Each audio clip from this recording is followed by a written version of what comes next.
Tommy, are you on Twitter? I believe so. How long has No Time had the Twitter? We've had a Twitter because I logged into it a couple days ago. It was since 2016, and I think we've only tweeted about 5 times. I remember Alex Posca Alex Posca likes to yell at us like a lot for I guess just because we keep fucking everything up. But he yelled at me and he told me that we need to have a Twitter. Yeah, You I don't know told how me Twitter that we already works. had one. Yeah, Yeah, I'm kind of dumb on Twitter too, but like mainly I just like retweet like stupid shit. But so we actually did take Alex Posca's advice, and Tommy reactivated the Twitter. And when I was texting Tommy and he said that, oh, we need a Twitter, and I was like, all right, cool, I'll make one right now. Then you reactivated your Twitter, and so now we have 2 No Time Record Twitters. to make it even more confusing and stupid. Yeah. So do you actually plan on posting on the Twitter? It will probably just be when you share from Instagram directly. Oh yeah, I plan on actually like posting like stupid shit on Twitter. But the thing is, on the Twitter account is that so ideally you want to keep the same name for between each of your socials, like Yes. on your Facebook link, you want to have that the same as your Instagram, as same as your Twitter, as your Tumblr, and all that shit. So I thought NTR podcast was original because that's what we ended up changing up the Instagram for this podcast. It wasn't, and there's actually a lot of podcasts, specifically 3 that use NTR, which is a bit concerning. But there's Yeah. one that joined in 2014 and hasn't uploaded since 2017. And the last thing Beautiful. they uploaded was, Steve Berthiem, do you know what an announcer's curse is? Quit it. I don't know what that means. I don't know who this guy is, but he hasn't uploaded at all. But he also did tweet that Uber tells their drivers charge 4 times the normal rate. That was in 2015. So there was a big 2-year gap between. Yeah. Yeah, so this dude, and he only has 12 tweets. So I kind of want to like message Twitter and be like, "Hey, can we just have this?" Because I know that's the thing you could do. Yeah. I don't know. I don't know how Twitter works. I think the only interactions I ever have with Twitter are screenshots of funny things people say on Twitter that is then shared on Instagram and then a screenshot and then shared on Facebook. That's the good shit, though. Yeah. That's like the Twitter text plus the picture. That's like prime meme quality right there. Yeah, that's always and then sometimes people will just copy viral tweets and then just place them as plain text and then like in a notepad app and then screenshot Yeah. that. So, yeah, I don't know how Twitter works, which is weird because I made a Twitter for like personally, like back in like 2009 when I was like Yeah. 11, I think. I don't That, hold. that I was don't so know. Hold. long ago. Yeah, I don't hold. No, What I was the wasn't Twitter 11. name? I wasn't 11 in 2009. I was like 13, 14. I was a Guitar Hero fan. Oh shit. All right. Well, I'm gonna go follow. Please don't. I think I tweeted. I think I followed Attack from the Show, and then tweeted I was excited about Guitar Hero 4, and that was it. Damn, dude, that's the content that I want. That's like that's the weird, like, authentic teen content that just like brightens my day whenever someone's like genuinely excited about something. And Yeah, it's like, and it's kind of weird. Like that's nice. That's wholesome. or That's cool. the like when you go to like rappers like Twitters when they were like 13. Like there's one of like it's like Little Uzi Vert and he's like, oh, I'm getting McDonald's tonight. It's from like 2009. Yeah, shit like that. Like that's the kind of stuff that I like to follow on Twitter. Same with like there's I fucking love the Blink 155 podcast, and Josiah Hughes is like he's one of the hosts of the podcast, and he has transcended irony to like the point that it's authentic, that Oh it's God. so it's like I like that's the kind of shit that I like seeing like on Twitter. Just stuff that's really nice and wholesome, like the whole Lil Uzi Vert going to McDonald's, and things that is like so ironic that it becomes like sincere. I like it. What is it like? Post irony is I think the term. Yeah, I'm Yeah. if that's what it is, we're calling it now. So this is the weird fucked up way of saying that, hey, we have a Twitter now and And we're not gonna only be that, we have posting on two it. Twitters. Yeah, so you can follow Tommy, you can follow me. You could tell uh wh- who's posting who or like who's posting what depending on like how like the manner that we're posting. If it's all uppercase or all lowercase, it's probably Tommy. Yes. If it's like trying if it has a hashtag a little too much or if it sounds like a little too stupid, it's probably me. I don't know. I don't know what how our Twitter personas are gonna go. I hope it's better than Facebook Yeah. because Facebook does not show anything to anyone. So I posted there for the first time for all the No Time for Fun 6 promo. Other than that, everything's almost strictly Instagram. Yeah, I have not posted on Facebook, even like on my own physical Facebook in I I want to say 6 months cuz like I get no joy out of Facebook anymore. Yeah, I'm on Instagram like a good majority of the time and that's where like mainly all of the promotion that we do is on yeah. Instagram as well cuz I just feel like we get more interaction on Instagram too. I don't even think Facebook knows we have a podcast. Even like with like Corrupt Vision, I think I haven't even posted about. I think the last thing I posted about Corrupt Vision, I don't even think I posted the 2020 Vision tour. I think I just posted the split with Sibinak. Wow, holy shit. Yeah, so if you're following us on Facebook, stop it. There's Go no on point. Instagram, yeah. There's no point. Plus, like I don't understand. no, go ahead. I was gonna I say was like, something mean. so I never wanted to share memes on the Facebook account because I didn't want I didn't want to just get random followers that didn't give a shit about us because that Yeah. fucks up your algorithm. That's why buying likes is the stupidest thing you can ever do. Absolutely the worst thing you can ever do. I had a buddy in high school that, like, paid for subscribers on YouTube. Yeah, your number looks big, but then like people just go like, "Oh, your engagement's trash." Yeah, and then, the algorithm's not gonna like that. I was gonna say that, Facebook is such a boomer shit now, like, I do not go on that anymore. Facebook's some fuck shit. So, yeah, follow us on Twitter. We're gonna be doing some mukbang live streams. We're not gonna do that. Yeah, alright, I'm gonna do a mukbang live stream where I just eat we, Burger King or whatever the fuck we didn't talk in the about this. program parking lot. Oh my god, a post show we're like all sweaty. Oh, dude, like, The street. I legit, I do wanna do a live stream, not just, like, of bands playing, maybe, like, us, like, dubbing tapes or, like, doing something. Cause Hanging like, out. I did film Kayla wanted to do, like, a little vlog thing of, like, her, like, tie-dyeing some shirts? Shirts? Yeah, and we did it. It actually looks really fucking fun. It looks like it's a not to toot my own horn, but it's a pretty good video, and then I did Yeah. film, me and Wesley splattering the tapes, so I might upload that to the No Time, YouTube channel, and also so I'm gonna upload that.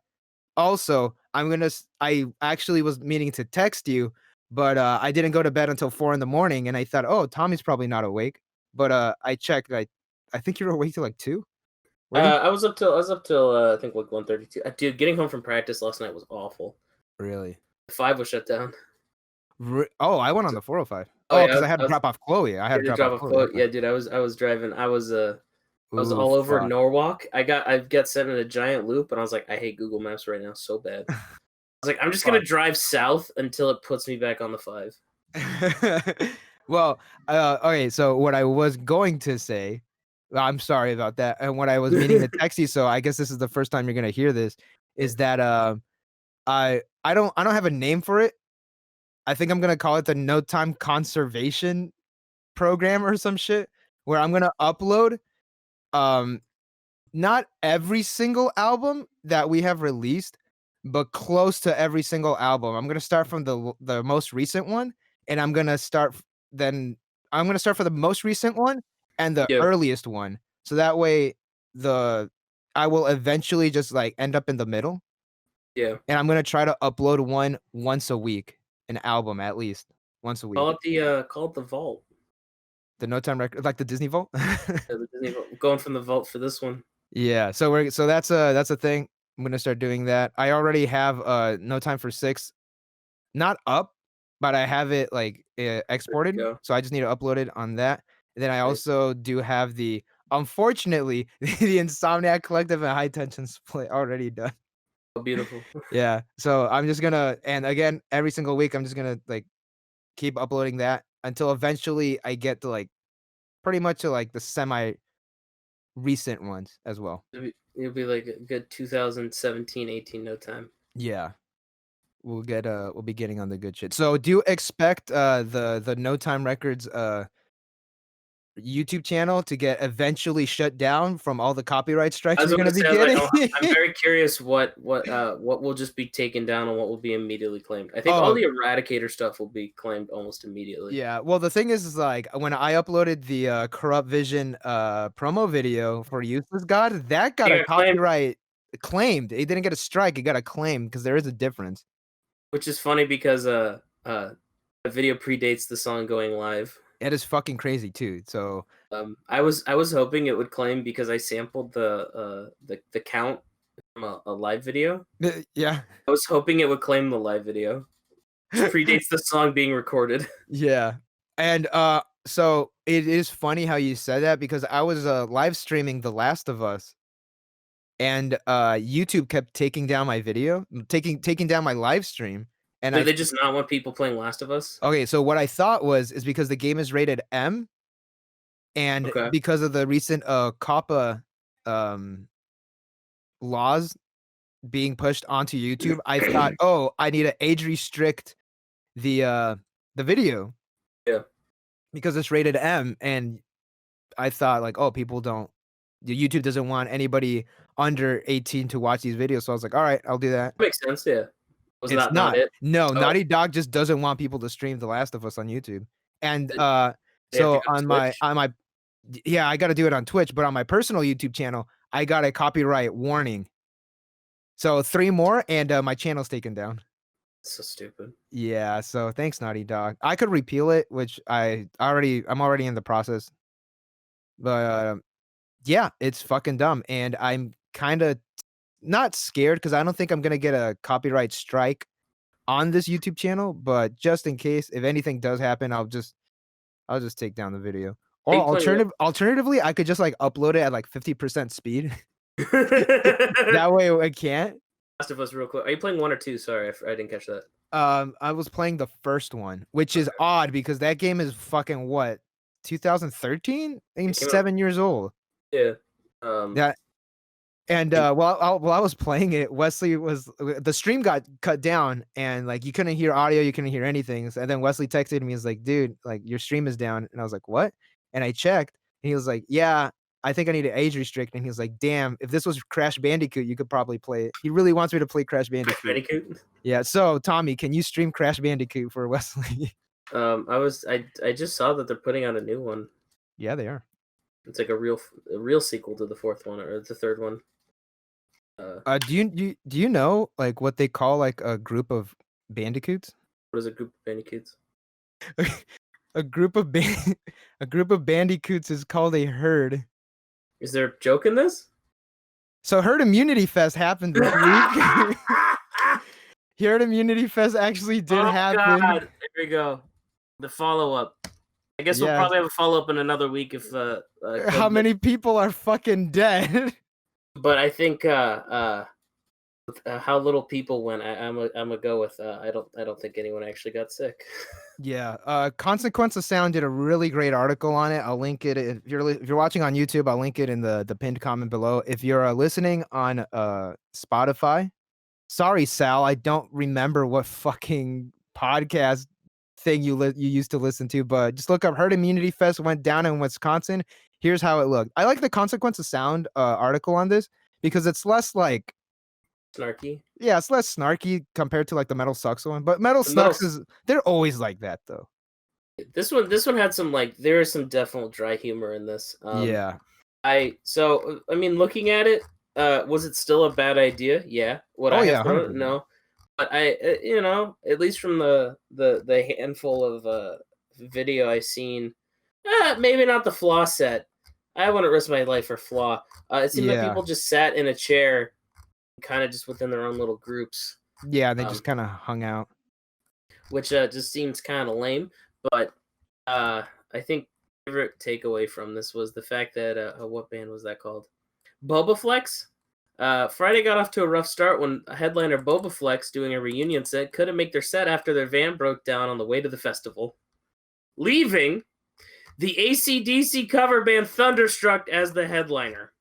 Hell yeah. And the thing that I love about the AC/DC cover band, they had a fucking cannon on They had stage. a bell, they had a cannon. They were like, they. This is America's AC/DC. This is what this is what I like that. I like them calling it America's AC/DC. Like it's like the Blue Man Group, where it's like official. It's not. Oh fucking hell, the herd immunity. And there's full sets too. There's full sets on YouTube. You can watch both the Dope and the Static X full set if you want to. Comments are disabled, which is understandable. This might be a good idea because it didn't need to exist. Not at all, dude. Not at all. You could have easily done this as a live stream. Easily. Or just not have it.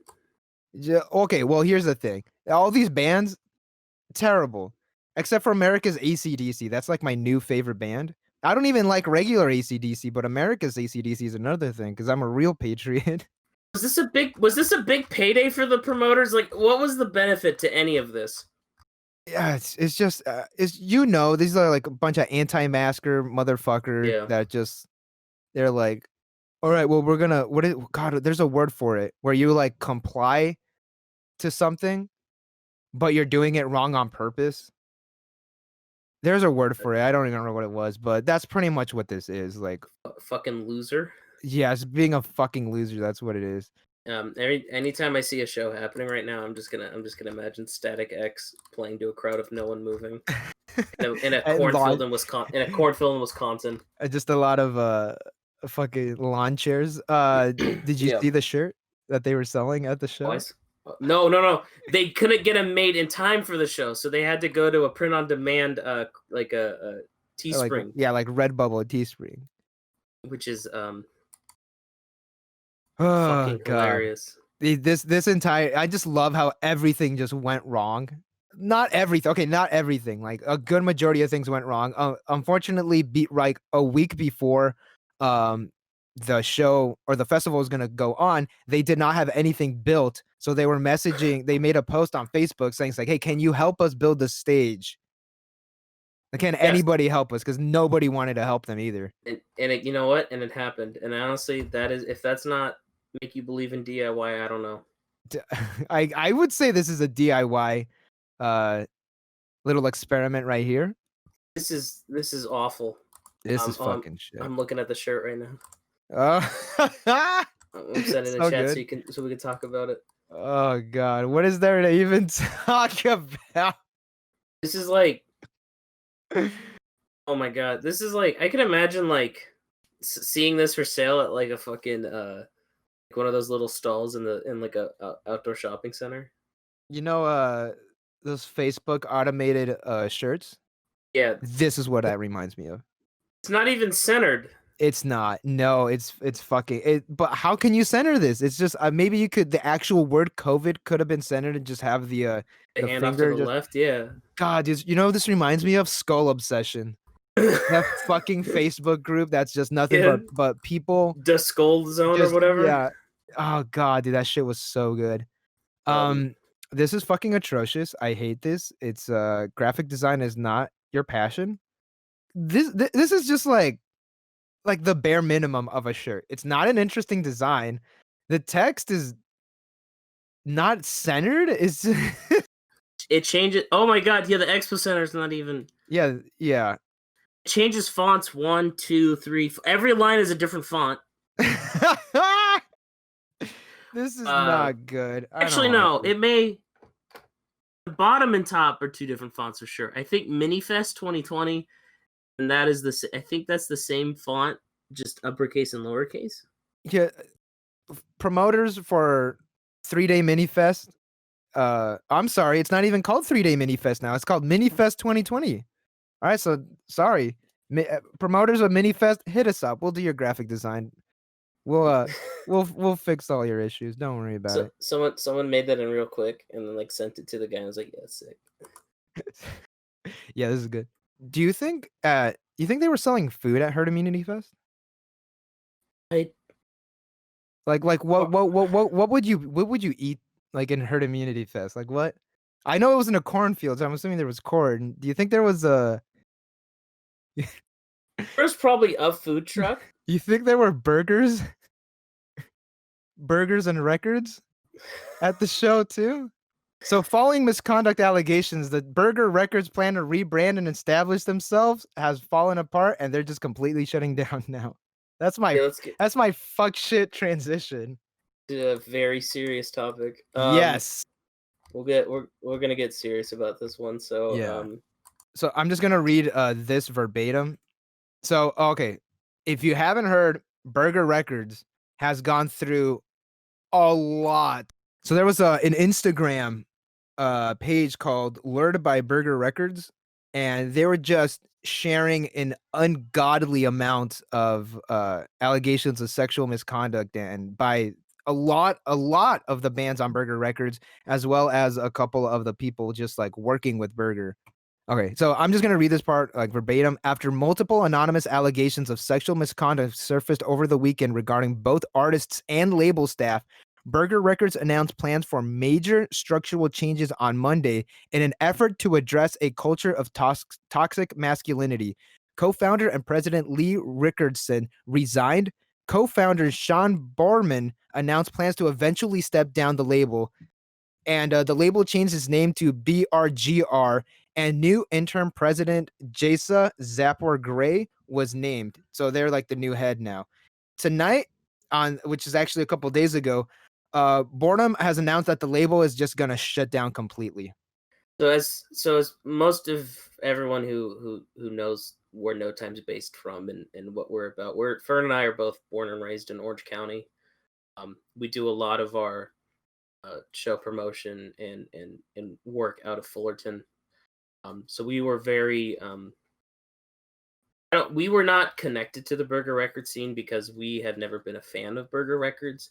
We've never been a fan of a majority of the artists on that label. We always felt that that culture that it was harboring was, for lack of a better term, coked out yuppies. Yeah. It was all these rich kids who would, just go to these quote unquote DIY shows. And to me, it was the music was just it was just a bunch of rich kids repelling against their parents in this kind of this like quirky, you know, looking record and quirky art and how Burger always presented themselves with kind of that like DIY chic, even though they were still clearly like like an actual business. Um, I always felt like they were just like co-opting and like gentrifying DIY culture. Um, uh, Also, a lot of those bands just sounded the exact fucking same. Yeah, and it's that's like one issue that I always had with Burger, which was obviously the scene. Yeah, There's always like the scene always like rubbed me a wrong way. Like I never yeah, knew why. I knew it was because like you said, it was co-opted DIY culture, and that did kind of pissed me off, especially when we had like actual people like trying to do things themselves without other people's money. yeah. And um We've always been very vocal against Burger Records. Um, Both Fern and I were absolutely, I think, just appalled with this. We're not surprised. Obviously, we didn't know any of this shit going on because we never rubbed shoulders with any of the Burger Record scene. They didn't give a fuck about us. We were way too smaller. We were way smaller than them. yeah. We're not. Um, we're not. It's not like we knew, but we're also not surprised. And we're like, well, yeah, that scene that they were harboring was uh this was, I don't want to say bound to happen. I think that's a gross way of looking at it, but this that scene of like toxic masculinity and how those bands acted, at least like publicly, I was just like, yeah, they're kind of gross, and it's disheartening. I don't feel like it's going to make Orange County look bad.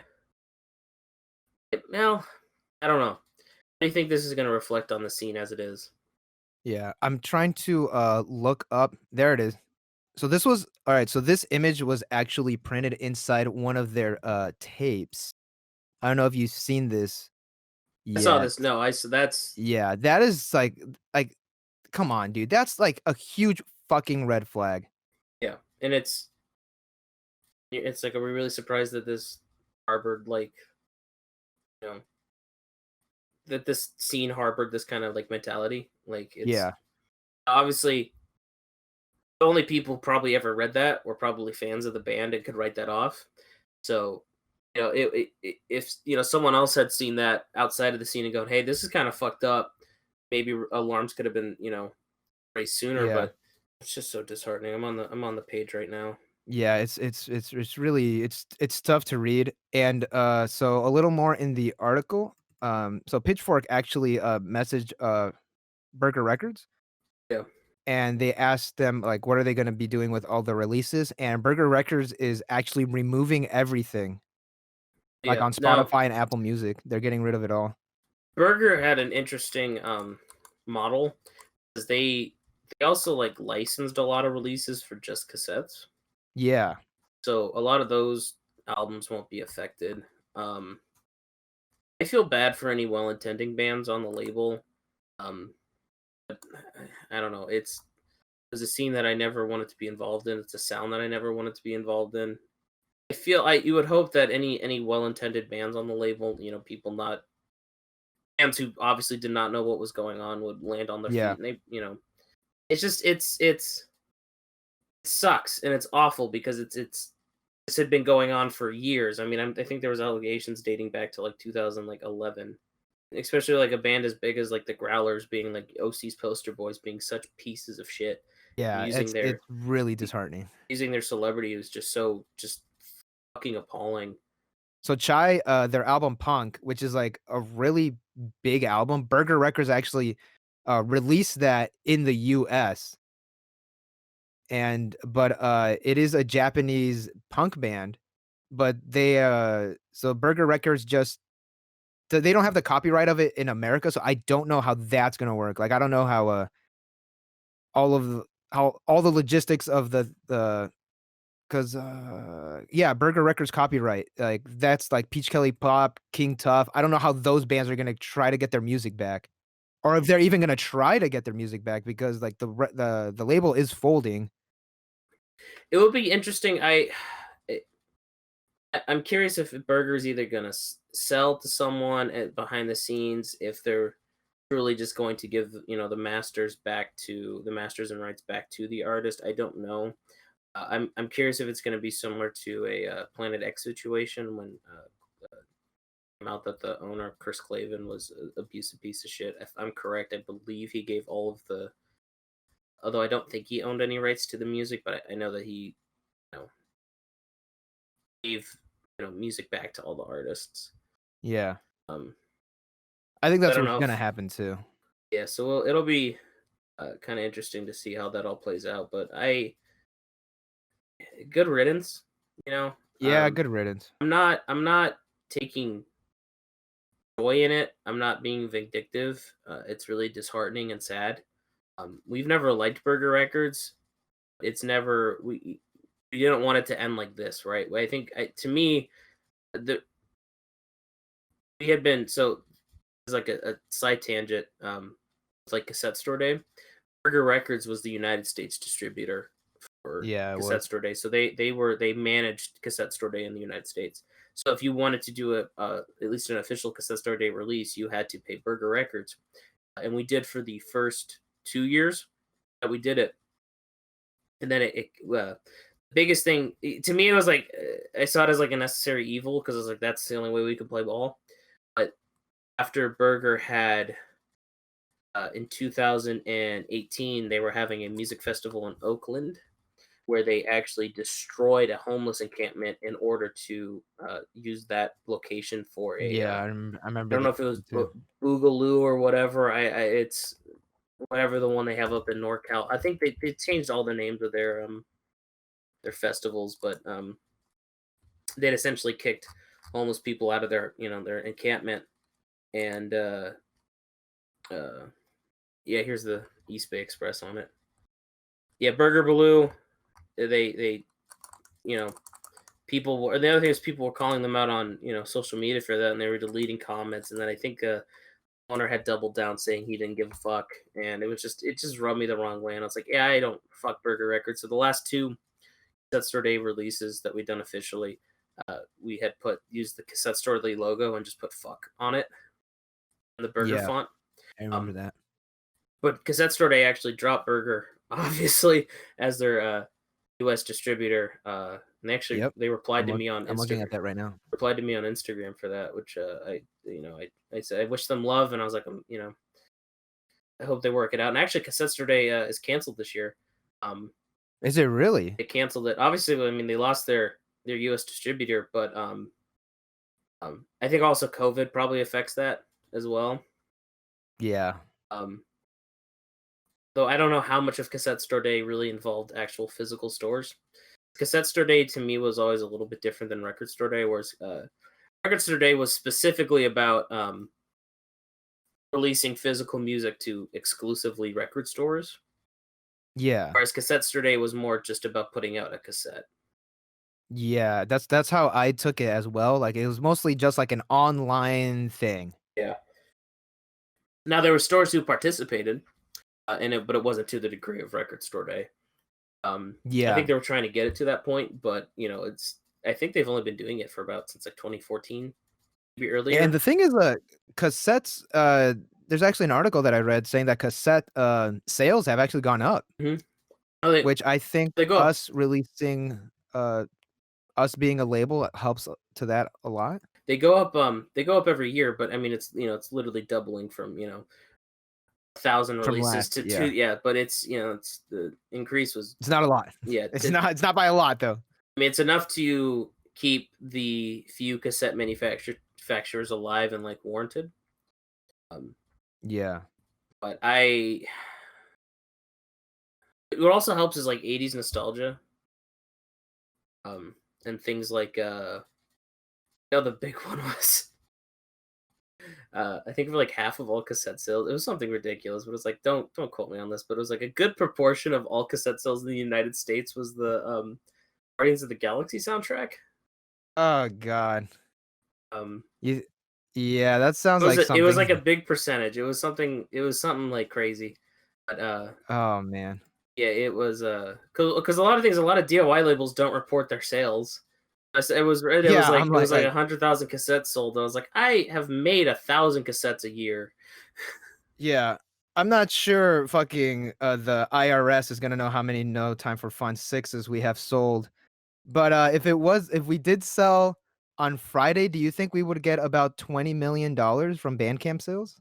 Because the online platform is gonna extend their monthly Bandcamp Fridays until the end of the year, and artists have earned up to 20 million from these sales. Bandcamp Fridays have been something that I had been talking about private with a couple people about, like, because Bandcamp always does the they would do Bandcamp Fridays, but they would be for charities. Yeah. Which is always great. I don't think those are I'm not shit talking those, but I was like, why don't they pay their artists once? But with the COVID outbreaks, with the COVID outbreak and people, the fact that live music does not exist right now, and there's a lot of bands that literally have no means of making money outside of music sales and outside of music, they have few online sales and merch sales. Yeah, Bandcamp Friday I know has been really helpful for a lot of mid-tier like touring bands. So we do have a couple releases on Bandcamp Friday. Oh, so here's another thing that I was gonna tell you, but I forgot to text you. Yep. I'm gonna be releasing a couple cassettes, not on No Time, but kind of like No Time Records presents. So it's not No Time stuff, just stuff that I put out. Yeah. Which And is the Beanie, Insomniac Collective, and I'm gonna do my buddy from Japan. They have an EP out. And what is really helpful about Bandcamp Fridays, and that I actually do think this is a kind of interesting, is that Bandcamp has actually released they made a website called Is It Bandcamp Friday? And when you visit this website, it tells you, is it Bandcamp Friday? And No. today we're filming on Tuesday. It says not yet. No, not So yet. it is currently not Bandcamp Friday yet. And it does give you a little countdown. Next Bandcamp Friday is August 7th from midnight to midnight. It's 10 days from now. And then it gives you a little timer, like a real-time timer. We've lucked out because we're in the same time zone as that. Yes. So no conversions needed. That's why I like living in the West Coast. This is a cute little website. I like this. It's Yeah, I'm excited. very neat.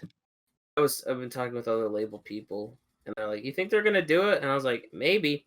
Hell yeah, they do. World's still shit. I'm glad they extended it to the end of the year, and it's nice that there's no question about it because I know a lot of people are like, "Well, it's gonna happen again because we'd like to release on that day." It's really helpful. Bandcamp Friday is definitely. I don't think people realize how much that 10% like really means. It's so nice when you sell something like an actual physical product, and you're like, "Oh, I got all of the money for it." Yeah, Bandcamp is like, I like what they do. I hate how they don't pay us. But like I understand it's a free service. They have to make money somehow to keep like the servers and everything up. And Bandcamp is like, I think the standard now. Like I don't think like what I'm not gonna upload my music up to SoundCloud. Like I have like an entire album here. Like Bandcamp just like centralized everything, and I don't know what other service centralized everything, your merch, your music, your links, your social media, everything into one spot. Don't say MySpace. They do not count anymore. I know limited run you can send out digital downloads with purchases, but I think Bandcamp has just made it so easy. I think the biggest thing I want to see implemented with Bandcamp is a better merch store options. Yeah, that would be I'd nice. I'd like to make Bandcamp my absolute go-to for like my actual store. I can't imagine them saying no to that, being that that's just more money for them. But I don't think that's their push right now. I know the Yeah. biggest push right now, if I'm correct, is a more social. Yeah, the more social aspect of it. Which is why they added a community tab to every Bandcamp, which is nice. People can kind of comment and respond to like posts we make and like releases we do, but we have 1,000 followers and I get maybe one comment every 5th post. So I don't know how. I think they need to How is that being pushed? Yeah. I don't know if they're incentivizing like artists actually using this to communicate, but it's cool enough. It's nice being able to just like shoot out messages to people that aren't just like mass emails. But yeah, I'd like to see Bandcamp. I think the other thing that a lot of people want Bandcamp to start doing is like playlists, but that starts getting really hard with the fact that you want to be able to use everyone's music, being that a lot of people have different privacy and payment settings on all their music. Yeah. So it'll be interesting to see how Bandcamp evolves in the next couple of years. But I think the biggest thing I want to push is a better storefront option, like having like tabs and being able to organize by what it is, and if it's if it's a shirt or if it's a record or if it's just a little bit more clean and concise. But I understand how I sell and use Bandcamp is not the 100% correct Not way. Yeah. Which is why I eventually want to move over to a proper storefront for all of like the your own, merch. like our own website. Yeah, but that's I have a little bit more time, and I might build one myself. I've been building a Wix site as a personal project right now, so I don't know if I'll be doing that or Yeah. That's just stuff to think about. Alternatively, you can use today's sponsor, which is Squarespace. I'm kidding. We don't have. We're not. Damn, No, we're not okay, sponsored. like, Damn, that'd be damn. great. That'd be great. But eventually when you do build the website and when you get your storefront up, are you gonna be having a? Are you gonna be selling No Time for Funds? Uh-oh. That was a good transition right there. I'm That's gonna a pat great myself. transition. I'm gonna pat myself on the back. So No Time for Fun. We just We released did the the sixth one. Holy shit! 6 years of Yay! No Time Records. We probably should have started off with this. Happy 6-year anniversary, Tommy. Woo! This is actually the day after our anniversary, but Yeah, it's way after. it's not like we can do a proper. A year ago, we were sweating in the park in Fullerton. Right now, Hell yeah. that was I remember how much fun No Time for Fun Fest was last year, and now it's just like, hey, we put out a tape. I mean, Um, I still think it's No Time for Fun. It's like the day that we release all like the compilation is still like a fucking I consider it like a big achievement to it yeah, personally. it's because it's it's funny how well that worked out because the first No Time for Fun, the like when we started, because you and I were talking about let's do a comp. I never intended it to fall on the birthday of the label. It just happened, or It happened July 31st, which is close to July 26th, which is the official release of it's the official. yeah, And I was like, well, that'll be the yearly comp. And ever since then, I was like, this is going to be our yearly thing. yeah. So that we lucked out. We got both very, very, we very lucked out. lucky. It's nice because we didn't start with a No Time for Fun, so everyone is literally like it marks that year. Because otherwise, it'd be like if our first release was a No Time for Fun, then it would be 7th, even though it's our 6th year. Yeah. You want to talk about each one? Yeah, fuck yeah. We already talked about the first one in our first podcast, so we'll just do it super quick. I love all the bands on this. It was a trip getting Free Kick because I listened to them like a lot when I was a kid. It was a trip getting Stupid Henchmen because I listened to a lot when I was a kid. And by kid, I mean like fucking like Teenager. 15. For me, the biggest ones were MC Lars and Public Serpents. Oh yeah. There's a good assortment of bands, a lot of punk, a lot of hardcore. I think the one that's kind of just like out there is Free Fall Freedom. Angel's always like, I forgot I give you a track for that. Yeah. Like, yeah. That is nice. 25 songs. Damn, the first one. That's basically, and it's funny because like this it laid down the groundwork for like what the format would be, which was always 25 songs, and it's always a video game ripoff. Yes. Was that intentional? Doing the whole video game thing? I wanted to, because to me it was like No Time for Fun, and it was like it's no time for like video games. Plus, like I was like I like when comp series have a theme. Yeah, and if it else is like, hey, if we do video game rips off, that's easy enough for me because we're both fucking gamers, dude. I know you hate that word. Oh, I fucking hate the word gamer. So when I like I see this now and I'm like, I barely play video games. And when I do, Same. YouTube wants me to stop playing video games. I'm looking at the promo photos for No Time for Fun 1, and these were at my old dad's house. Damn. And I do like how everything's blurry, so I know it's like I think I took those off of the original phone, dude. And yeah, they have the old logo and everything. This is fucking sick. Is this rated M?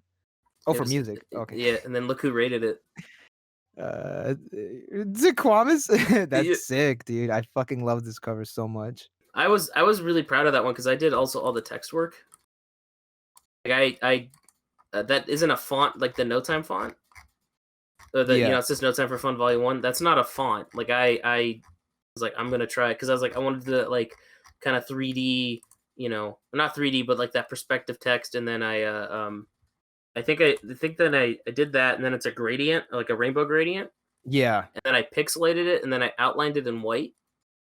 Yeah, I see that. It looks super good though. But then I did it all, and I was like, well, I wanted to do the PlayStation 1 ripoff, but then I was like, I needed a game, and I was like, all right, Space Invaders. Fuck it, because Space Invaders is known to be on the PlayStation 1. To me, I was like, it probably came out. No, someone fact check that. Did Space Invaders ever? I feel like it did. It did. One of those Namco museum ones. Yeah, that counts. All right, that counts. I was like, so with Volume 2 is also when we started doing cassettes. Because this was 2016. So we were already kind of, this is one of the first cassettes I ever did. We did not do so that's funny is we never did a cassette of Volume 1 and we never did a CD of Volume 2. I don't know what I saw that gave me the idea of like I want to do NES Black Box, but this is also one of the ones that I'm very proud of. I love the entire look of it. Never bothered to try to put it up onto Spotify. I did not want to get claimed. Yeah, because I don't think putting like every single song, like every single compilation, is a good idea because I feel like Also you the could fact get that into it's some trouble. literally Mario. Oh yeah. Our buddy Krona is, I'm not gonna say his real name, but Krona from Smoke Solidarity. He did a parody cover of Out of Step by Minor Threat, and Spotify wouldn't allow it up.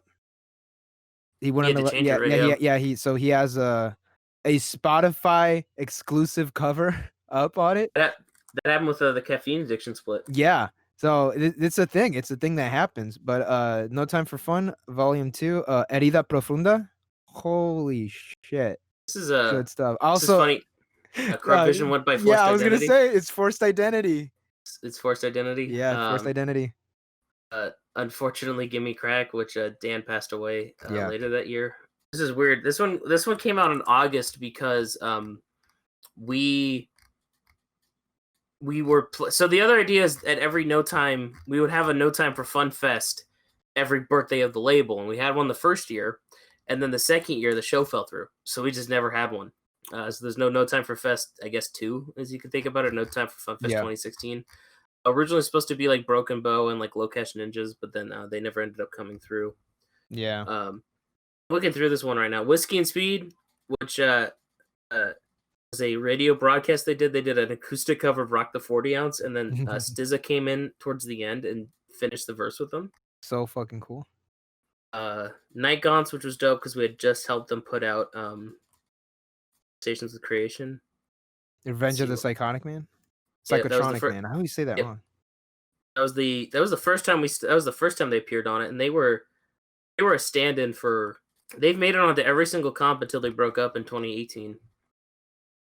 Since this one, They're a We the great band. Heathens. They are. The obligatory "It Doesn't Matter" featuring The Worst and the Stupid Henchman. That song's fucking everywhere. I've shoved that. I think that's been shoved on like 4 or 5 comps. Yeah, hence why it's everywhere. I think that's also like the last No Cops for Miles song. I'm pretty sure it is. Yeah. This is the first appearance of Sibinak. Oh yeah, that's right. Which is dope because those who don't know, Crow Vision and Sibinak have had a long-standing friendship since beginning of 2016. No, yeah, almost 2015. Because originally this Corrupt Vision Sibinak split was supposed to be with High Tension. Oh Jesus, yeah, that's right. That tells you how long that was supposed to be.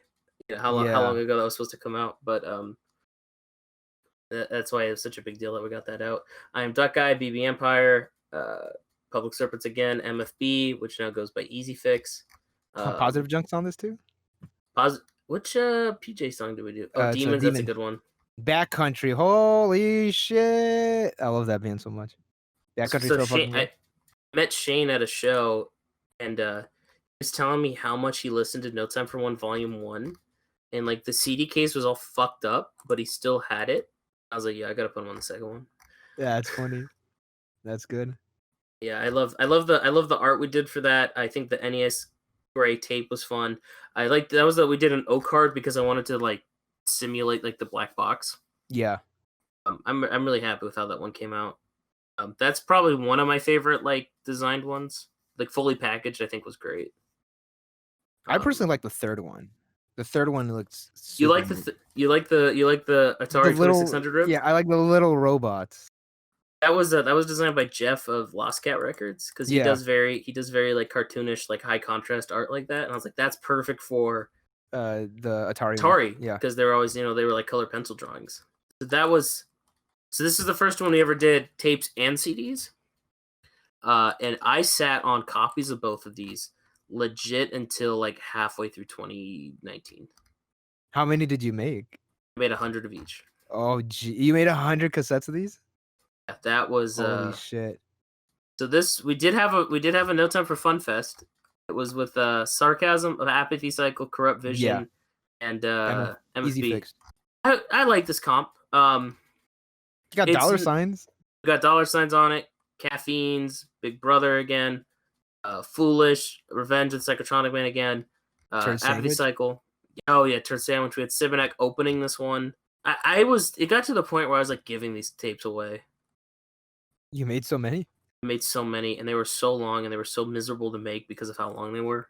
And I think the art for a lot of people, if because Atari's not nearly as like recognizable, at least No, like now. I'd assume people like saw this and they're like, "Wow, this looks like shit. Why do I want Yeah, this?" it's super. It's like if you like look an Atari game, you're like, oh damn, he got it. But yeah, if you look at it now, it's like yeah, it looks very not. Looks like yeah, it looks like dick. Like Yeah, it looks very cheap. Yeah, I think a lot of it's because it's very gray and very black. But again, that was like what Atari looked like, you yeah, know. you uncultured swines. So yeah, that's three. I I just I've looked at that tape for so long. I'm like Yeah, so numb to it. you want to go to the next one, which is number 4, the Mega album? Oh yeah, and the Sega Master System, which I think was even of a deeper cut. Like, who the fuck owns a Master System? Well, I saw like I would see like the box art for for Master System cases, and I was Yeah. like, I love the style of that. It's fucking horrific. There's one that's just like a picture of the card. Like someone hold Yeah, like a hand, like holding a card. Like they're so fucking lazy. And the beautiful. Ashens, Dr. Ashens, he did a panel just talking about like awful video game covers. A majority of them were Master System games. It's so fucking funny. So when you were like, yeah, like here's the cover, and I was like, I know these little characters. Like they look so familiar, and I don't know why. Yeah, so that was the Angel from actually drew those for me Yeah, who was a reoccurring character in No Time for Fun the in the compilation. saga. Yeah, Yeah, he did this for me because I knew he did like little drawings like that. I was like, oh, I needed a character, and I was like, I don't want to just like rip off another like. I didn't just want to put Sonic there or some shit. I was like, I actually wanted it to be a little bit more. make it more personal. Yeah. So that was this is when we, and it's funny. Like I have no attachment to Sega as much as I don't have attachment to Atari because I never owned any of those. So it's Really? funny. It was funny making this, and I was like, yeah, my heart wasn't in this one as it was for other ones. Ah, fuck. The truth comes out. Yeah, but this was it's CDs and tapes. I still have CDs of this actually. Tapes sold out relatively quickly. This one's interesting because we didn't actually have a No Time for Fun fest. We had the No Time for Fun tour. Yeah, we did. We were going on tour a week after this came out, and instead of us bothering trying to set up something, we're like, hey, fuck it, because we both Corrupt Vision and Insomniac Collective were going on 2 separate tours. Yeah. Like I was like, why don't we just kind of make one flyer for both, sets of bands tours and just kind of promote it as like a No Time for Fun tour. And that's what we did, which gave me an idea of which we've talked about or we touched on before of doing an actual proper No Time for Fun tour.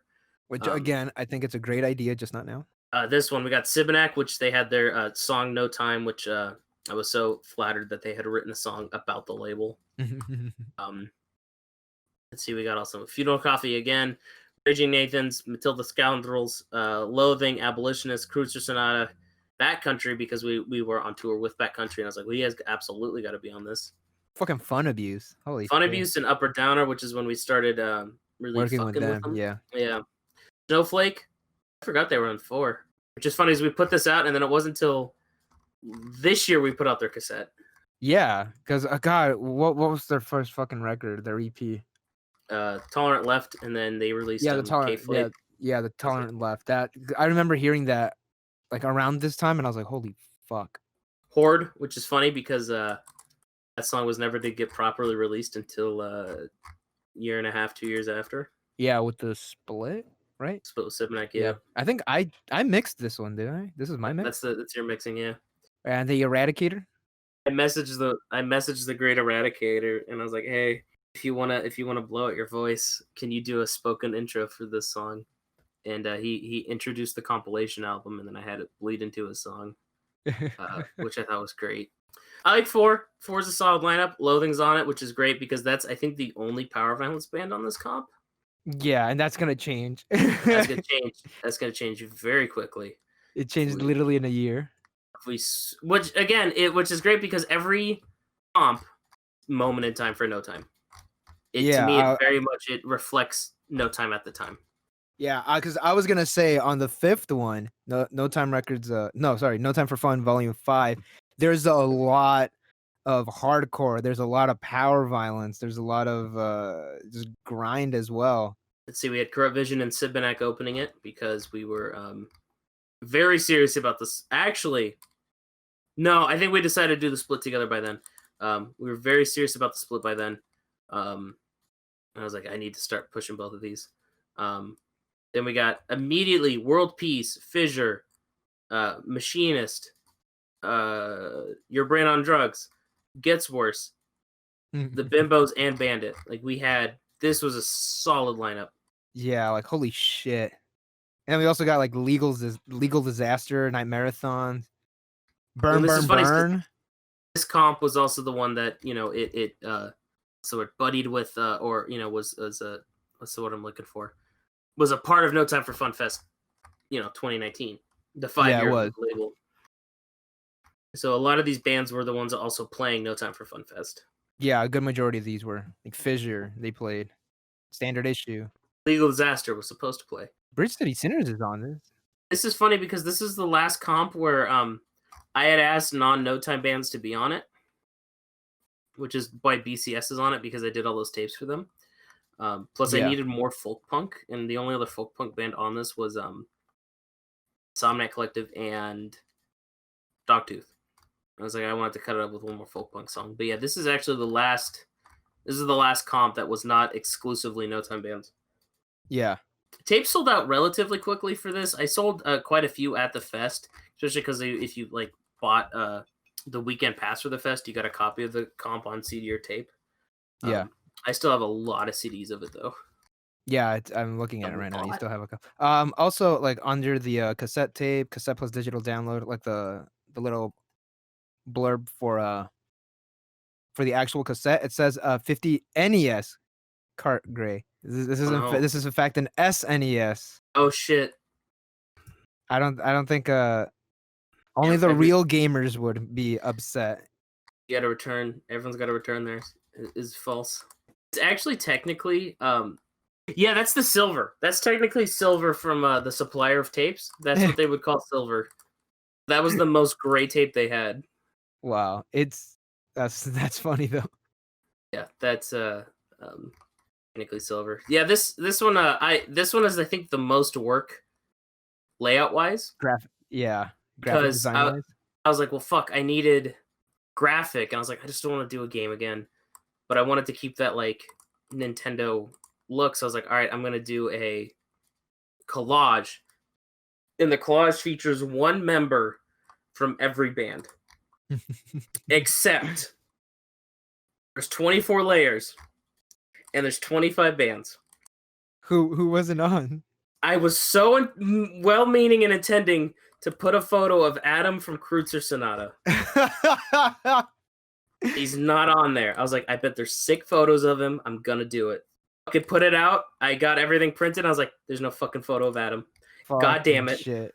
I see Alex right here. Like I told him that when we met him for the first time. I was like, yeah, you're supposed to be on this. Did he notice? I bet he was like combing it with like trying to find himself. You got like a monocle on it. Like, wait a minute, where am I? I think the CD is the better way to look at it because I think most of the people get cut off. Let's see, what's funny is I put you and me. The way I write that off is, all right, I'm from Corrupt Vision and you're from Insomniac Collective, even though you're clearly playing drums. I'm playing drums. And I'm wearing a Dare shirt too, if you could kind of tell. I like it because like neither of us can claim we're from the other band. Like neither of us can claim we're doing Insomniac Collective at that point. Yeah, Insomniac Collective was pretty much dead right there, like during this like little era right here. Like yeah, we have Moving On, but that's like the song wasn't like we weren't playing shows, we weren't like really recording or anything. And we were playing No Time for Fun Fest twice, 1.5. If you count the live set that didn't actually happen. Yeah, that was fun as fuck though. I'm still fucking pissed off that did not happen. I want to attempt full band IC again. Oh yeah, believe me, I've been trying to get this shit going. It's awful right now because of COVID, but oh my god, playing Monster Woman full band was so much fun. People got into it. Yeah. Yeah, this is fun. We need more electric folk punk. There's a photo of Chris from Big Brother. He's right. If you look at No Time for Fun, if you look in between the 4 and Fun, that's him like turned to the right. You mean the bigger? Like I can barely see that. The red blob. Yeah, See like a little curly hair. Yeah, that's him to the that's him. right. And if Barely you see look, him. and then the N, if you zoom in that face, that's a Tim from Night Marathons. Oh yeah, I see it. I see that. That's, he's just like there peeking. I love the photo of JJ jumping. Then there's the one from the dude from Bandit. Fucking Jack hanging off the side. Yeah, and then there's a Derek from World Peace screaming. Mike down there. Chris from Your Brain on Drugs. I had her like, I was like, oh, because I always saw that like Nintendo cases sometimes like they pop out of the actual art. So I was like, all right, I'm gonna put her there like under the download code or above the download code. Jeff from Machinist was so fucking mad that I used that photo of him. He wasn't mad, but he's like, that was the best photo you could find. He was concerned. I do like how. All right, so remember last week when I said that singers need to like do the point, need to do the posse jump or hand the mic into the crowd. I like how the lead singer to Fissure is pointing. Yeah. See, like I'm telling you, dude, the Father, the Son, the Holy Spirit are hardcore, dude. You got Oscar, Jeff, me, and Drew, like all like all the standalone singers posing. I think we're the only. I fucking love this cover. This cover's so fun. This is a lot of fun. Want to talk about the newest one? Fuck yeah, number 6, the most recent one, sold out. Sold out in 2 days, which was absolutely astonishing. Again, as you've heard, I sit on these comps forever. I'm convinced there's somewhere in my house a box of like 20 No Time for Fun 2s. Just hanging out? They were just, I was like, I thought I had 20 more. And I was like, no, they're gone. I was like, where the fuck are they? I got thrown out or moved between my houses, but I'm convinced there's a box of Corrupt Vision self-titled EPs and No Time for Fun 2s, like a box of them. I don't know where they are. Fuck. But I was like, there's no way I ran out of them this quickly. So I've always wanted to do a PS2 rip, and that was never, I think, going to translate well to CD. So I thought with the fact that we're not doing the fest, I haven't and then the CD supplier that we would get CDs through shut down. I was like, I'm good. I don't need to make CDs right now for this. So I was like, all right, I'm gonna do the PS2 rip, and I was like, well, what game? And what's funny is I had this idea to do, the Pro Skater ripoff. And then it announced that they were they were coming out with a reissue. Remastering. Yeah, a remaster. I was like, fuck, people are going to think I'm just trying to ride that hype. And I'm like, nah, I'm going to do it. Fuck him. So this was, I was looking up. I try to make them like look as close to like the game fonts as possible. I was looking at, I had an actual copy of like the Pro Skater 3 PS2 disc, like the game next to me while I was designing this. And I was looking up on Google, like what the actual like Tony Hawk's Pro Skater font was for the Pro Skater 3 logo. Yeah. And then I found it. I couldn't find an italicized version of it. I can only find a regular version. So what I did was, I took the text and then I just skewed it till it looked right. Dude, the shit that we have to do for graphic design is like unappreciated, you know what I mean? Yeah, I don't think people appreciate like how much work like went into this. So I designed the logo and I was like, all right, perfect. And then I was like, I need a photo of a skater. I was like, I'm not just gonna take a random one. I don't want to just rip off the Tony Hawk. Like I didn't just want to like put Tony Hawk there. I was like, all right, someone on the label skates, and I was like, hey, you know who skates? Angel. So the man, the myth, the legend. So I messaged him. I was like, hey, do you have any sick shots of you skateboarding? And he sent me this photo. And it's funny is because he's, I think, like 14 in this picture. And he's like 27 now. I think he's 29. Yeah, he's a little bit of an older punk. We love you, Angel, if you're listening. This has been a while. This picture's been a while. And I really like how on the bottom, like in the foot and the skateboard, that's cut out. Yeah. So I was looking at under the Pro Skater 3 cover, and his skateboard was like over the logo, and I was like, oh, I need to do that. And I was like, it'll just look nicer. So I like duplicated and like cut out the foot so it looked like that. And I was like zooming in as much as possible so it didn't look. Yeah, if you look at the Pro Skater 3 art, his ass is actually like over the Yeah, logo. it's over the logo. I was like, all right, it's got to look. And to me, like, I think it looks like super clean and like really nice. Yeah, it is very nice. And but the biggest thing about this one was this is the most I had ever campaigned for No Time for Fun. You made a promo video. I made a lot of promo videos. I was like, I'm just gonna announce it over like Pro Skater 3 footage. So I was on YouTube and I was like, I just needed like just B-roll of Pro Skater 3, and then I found someone who was just playing all the levels with no music, and I was like, perfect. So This is what I need. I just downloaded them, and I was like, I'm gonna add. So it's funny is I made all of the promo video using the Wacko track, but I never asked Wacko if it was cool, and I was like, I fucking hope they like it. So I texted him and I was like, hey, I have this idea for a promo video. Can I use the song? And I sent him over and like, yeah, dude, that's sick as fuck. And I was like, yo, nice. it actually just showed like the shells just showed up today. There's going to be a slight delay due to the fact that we had to remove a band from the comp, like literally last minute. And you replaced them with? Yeah. Scalp.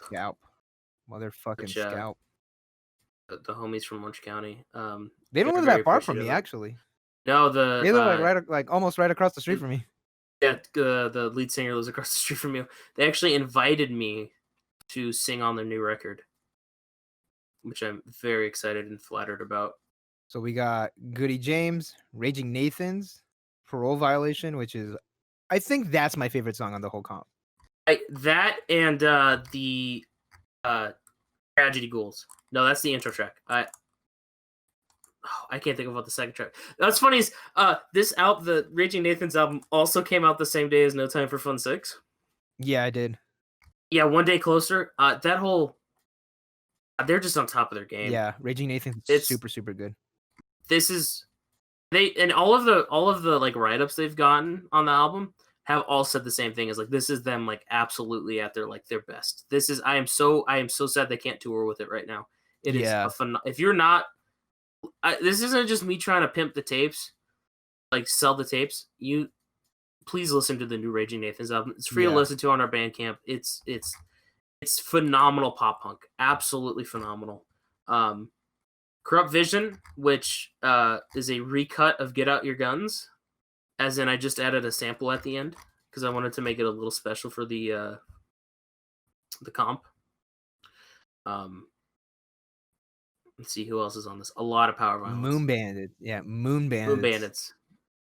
So what's funny is that is my favorite Moon Bandits song, and I remember them playing it like crazy when we were, when they were still playing back in like 2015. And then when it was on the new album, I was like, how was this never recorded? Yeah, I'm glad Moon Bandits is back though. Spillage is great. That's my buddy Bo from Pumpkin Records. That's his new band. We just put out their 7-inch as well. It's actually the first No Time 7-inch. A little downplayed hardcore from the UK, which is very fun. Hirota Profunda, which we will have their split 7-inch with Hello Bastards coming somewhat soon. Eventually. Domestic's Rest Decision. We have 2 tapes of theirs coming out, probably for Bandcamp Friday. I love the I love the Disparo song. Oh, it's so great. I just love the name of it. We only have XXL. It's a good song too, but the name just fucking does it for me. I love Disparo's track names. I'm also we got something fun planned with this with them that I don't want to announce just yet. I know that's like the most like generic like local band shit, but like I'm excited. We have a future with them very soon. A Standard Issue, their new album, also phenomenal. Yeah, I love their new album so much. I listened to it multiple times. I was like, dude, Mike was on something else when he was doing it. Like I will say it's the best project I think he's ever been associated with. Taxpayers, this song's very old, but it was I put them on there because the other part of the point of No Time for Fun is to also promote the artist at the time. and we have their record coming out, which Yep. I'm very excited about. So, Endless Swarm and Farsass, which will be those 2 tracks will be coming out on a split 7-inch that we'll be just the test press just got approved, and then they should be here mid-August. So I'm excited about that. Wacko, 4 out of 4 Americans got me fucked up. Wacko obviously being, I think, one of the most popular bands on the label. And I love that song so much, and it was the only song of theirs that had not had a no time release at a point, because we put out their demo, we put out the Denny live tape, but I never put this song on anything, so it's fun to have that song on there. Yeah. Kids on Fire, which is the Seattle pop punk band we had put out, that was one of the best songs on their album, and I felt like it was a good inclusion. Fucking Livid, Out for Blood, also a great song on their new album that we had just put out. Knife Club, Artax. We have a Knife Club tape coming out soon, and the reason why I chose that song is because that's the song I'm in the music video for. Yeah. I was like, yeah, that'll be the one. Junt, which we had just put out their split with Agathocles. I hope to do more with Junt. I really like that band. They're like a mincecore band from North Carolina, and I just love how his music sounds. It's so, it's the recording quality adds to it. And like we had just put out their album called his other band Liachet, their album. He added like bass drops to some of the drum hits, and it like blows out, and it sounds ridiculous, but it's so much fun. Funeral Coffee, Plague 19. Zeke had messaged me. He's like, "Hey, can you post this on the No Time page?" I was like, "Nah, I'm gonna put on the comp." And he was, "Oh, thank you," which is his song about COVID-19. And I was like, "Yeah, I think that's fitting that we have, that's the state that we're in right now." Yeah. Jody Faster, I hate saying like this is my favorite band, but Jody Faster is up there with some of my favorite bands. They're I really fucking good. Absolutely adore that band. We just put out their newest album, Blame Yourself, on tape, and then I've been talking with their lead singer about bringing out their last 2 releases as well, which I love even more than the new album, so I'm very excited about that. Sarcasm gave us a brand new song live, like a live version of it, and that's actually a very fun song.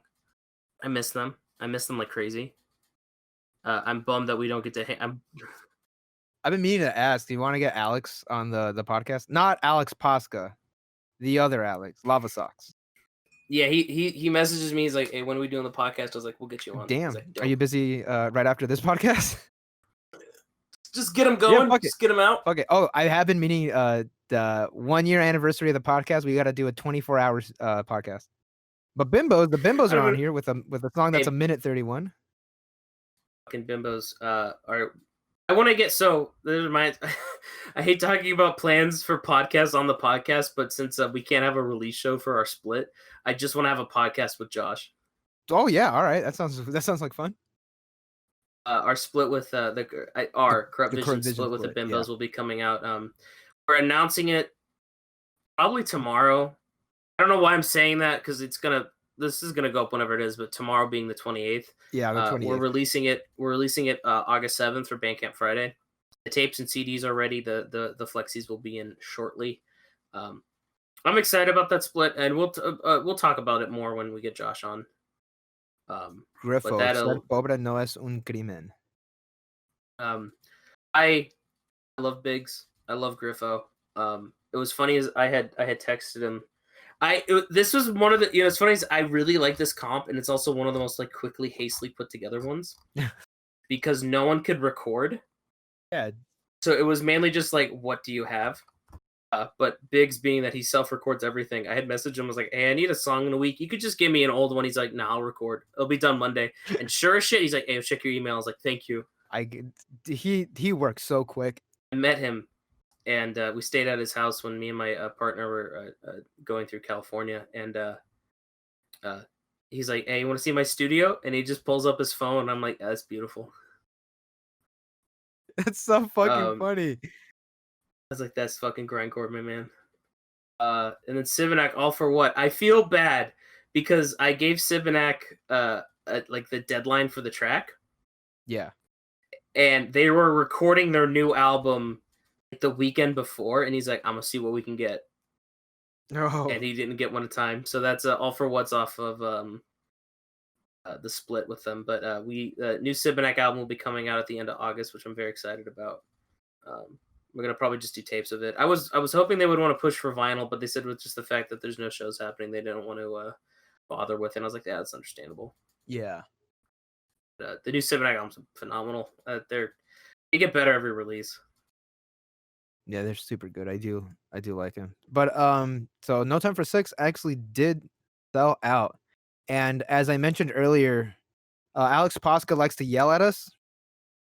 He yells at us at like what we're doing wrong and what we need to fix it. He recently did yell at me telling me that I need to start live streaming our band, like our band practices and stuff, which we might do. And he yelled at you about this release. Yeah, so I told him that I was close to selling out, and he's like, "Hey, you should repress it." And I was like, "Yeah, we'll repress it." So if I've already hinted at it a little bit, and I think by the time this comes out, it may already be announced. But for Bandcamp Friday for the 7th, we're going to be putting up another version of it, and I don't want to give away. I guess it'll probably be announced by then. We're reissuing it with a greatest hits version. So if you've ever looked at a PS2 case, when a PS2 game sells very well, they'll re-release it a year after with a red trim and a little greatest hits. So that's what we're gonna do with this, and then we're also going to include a button of the No Time Records PlayStation ripoff logo. They're so fucking Uh, funny. so It's so I'm good. very excited about that. Oh, it's gonna be a red cassette. So the current ones are black, but we're gonna do a red cassette for that. I think we're gonna do a run of 30. Um, but that also reminds me, the sale. Oh my god. It got to the point where I was like, I may have regretted 60% off. Oh shit. Because I would look at, because Bandcamp tells you how much they spent on the record. Yeah. Final record, it would be like a 12-inch, it would be like 280, and I'm like, oh, You did it. I didn't Hey, think, you did it to I yourself, didn't, dude. I I don't didn't, know. I didn't, I didn't think this one through. I'm so thankful for all of the, this was, it had told me how many items were redeemed with the code, and it was 150, which Shit, is dude. which is nuts. Any other sale campaign we've done was maybe like 45. This to me was like, oh my god, people give a shit about us. So I was so blown away with the uh, response to it, and I'm actually very thankful for it because it's gonna help me clear out a lot of room on my shelves, and I could get more dumb shit in. Um, which I think a good way to end this is just kind of my I guess thoughts for the future of the label. And those who don't know, we had an issue with one of the artists on our label, uh, pretty much up until the last minute that this comp was supposed to come out. And after even attempting to maybe clear up issues with that band, I had left the conversation going. I made the right decision dropping them from the label and the compilation album, which is why Scalp came through for us at the end. Um, I I don't want the label's money and effort and time and resources to go towards potentially giving abusers platforms. And with the everything going on with Burger Records and just general shit like that. Not saying that we weren't conscious of that before, and that wasn't something we worried about or thought we should worry about. But even more so now, I'm really going to be pushing from here on out a more uh, when I go to work with a band, I'm going to be a lot more well researched on them, and their how they're perceived in their community, and how they are in their scene. Because if I knew what I knew about the band that had come out prior to working with them, I absolutely would have not you know even bothered. And I feel like with No Time is trying to make steps in the right direction, whether it be how we changed our logo, um, and the artists that we choose to work with, I think, is also something that we need to be working on. And I think just the issue with we put out so much music all the time, we're just casting such a wide net that eventually, we're probably going to end up hurting ourselves. Yeah. So I think with I'm going to be implementing a more some sort of vetting process that I'm still trying to work out the kinks right now.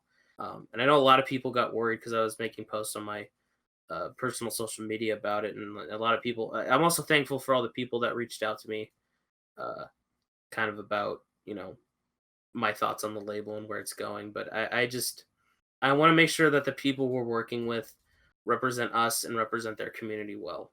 So the label's not folding, the label's not closing. I'm just going to be working towards a more, what's the word I'm looking for? Thought out and more researched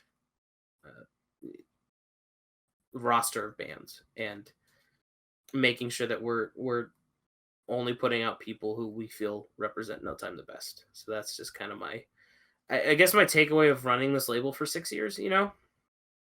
We learned a lot of shit. We've done a lot of shit, and to me, I feel like even this is absolutely the most popular and like most people have ever given a shit about us. Like I remember for years of us just grinding and grinding and grinding and grinding, and I feel like it's just constantly been like a uphill battle. It still is. I don't feel comfortable with who we are now. I just want to keep pushing this, but I think it's also important that we take time and like reflect and like make sure that we have a solid ground before we build up to something that would just end up collapsing. Yeah. That's my Yeah, I know what you mean. I guess my thoughts on, because every No Time for Fun and every year of the label, I try to get like think back of everything we've done, and that's just part of the journey, I guess. But yeah, I'm super excited for the future of the label. I'm super excited. I'm so thrilled with the response that this comp got. This has been like a brainchild of ours, and I'm so thankful people give a shit about it. But I want to see No Time prosper, and I want to see No Time do well, and I'm glad we're finally making moves for that to happen. And we got a lot of shit coming down the pipe, and I just want shows to come back soon, and soon enough, but also healthy and safe. But I just want us to start hitting the ground running for year 7 to be even better than year 6. So I don't know. Thank you for the Yeah. support. Basically, is what I'm getting at. It's just it's a learning experience, and it's been we're really trying hard to be the best label that we can possibly be. Yeah, we're trying. We're trying. I think we're doing a pretty damn good job lately, though. Even with like this whole like Yeah, I think so pandemic too. thing, we're still Yeah, I still think holding our own. we doing inventive shit to make sure that we're still Active. Keep ourselves yeah. busy too. I know someone's like, "Hey, you guys are going to be the next Fat Wreck," and I'm like, "Nah, I want to be the next No Time. Damn. I don't want to fucking be Fat Wreck. That label sucks." Fucking Alex Pasca just texted me saying, "I'm bringing the duplicator over right now." Oh shit. Yeah, All right. so if Well, you, I guess we gotta go now. I gotta go pick up. I call it our. He's like the weekend Yeah. dad. If those of you who don't know, we share a duplicator with Pacific Plaza Yeah, Records. and you make all the masters of my fucking tapes too. Yeah, so it's a group effort. Alex. Group effort. Alex only puts out like he backloads his stuff pretty nicely, so he's able to like I'll just give him the duplicator for a week and he gets everything done. But it was funny. I was like, "Hey, I need it back Monday." That's when the tapes show up. Oh yeah, all the tapes showed up for the next bunch of releases, including No Time for Fun 6. So I get to spend all week making those. All right, And it's also finals week. All right. Damn, and week. you still wanted to do this. Nah, dude, I'm fine. We're chilling. I say that. I just hope I don't fail. Anyway, thank you guys for listening. Podcast 6, No Time for Fun 6. Yeah, and we'll see you in a year with podcast 7 with No Time Record, No Time for Fun number 7. Have a good one, guys. Have a good one, guys. Have a good one, guys. Have a good one, guys. Have a good one, guys. Have a good one, guys.